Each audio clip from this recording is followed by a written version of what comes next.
سلام بچه‌ها، خوش اومدید به کانال خودتون تخم مرغ. امروز میخوام بریم در مورد دارکوب صحبت کنیم. قبل از که بریم دایکوسا بیاتون نره. یک پرنده دارکوب یکی از پرندگانی است که به منظور تغذیه و همچنین دانه‌سازی از درختان استفاده میکنه و دارای ظاهری متفاوت میباشه. این پرنده وابسته به درختانه. طبیعی و زندگی در جنگل میتونه تا 15 سال عمر کنه. از لاروها، دانه گیاهان و حشرات تغذیه میکنه. و پرنده درختیه. هر جایی که چوب و درخت باشه این پرنده دیده میشه. دارکوب پرنده توکان یک خانواده نیستن و تنها از نظر ظاهر شبیه همن. تحقیقات نشون داده تقریبا 180 نژاد مختلف از دارکوب در سراسر جهان وجود داره. این پرنده قوی بلند و ایجاد حفره‌ها در تنه درختان مشهوره. این پرنده بنقارهای نوک‌تیز و قوی داره.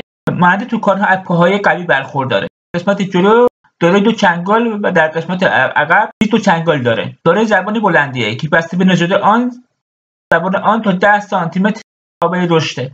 اندازه طول بالهای آن نسبت به طول بدنش بلنده. در دوران پرواز کرده به تعداد زیاد بال میزنه. گونه‌های مختلف دارکوب از نظر مشخصات ظاهری مانند طول بدن، بالهای آن و ترکیب رنگ با هم تفاوت دارند. نقطه خاصی با آب و هوای متفاوت زندگی میکنند.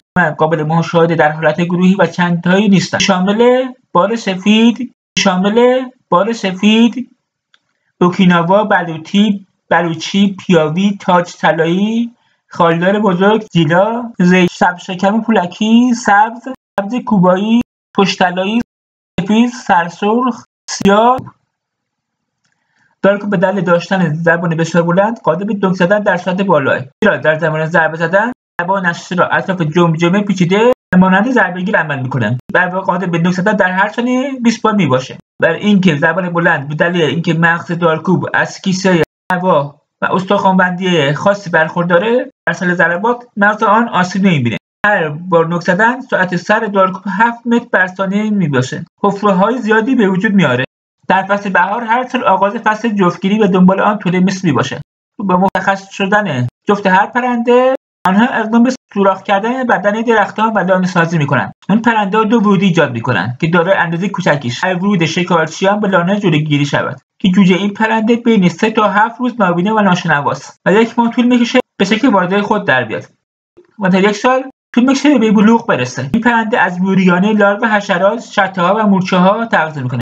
در برخی مواقع مانند فصل سرما از دانه گیاهان و توت‌ها استفاده میکنه. مواقع دیده شده که این پرنده از حفره‌های ایجاد شده روی درختان به عنوان انبار استفاده میکنه.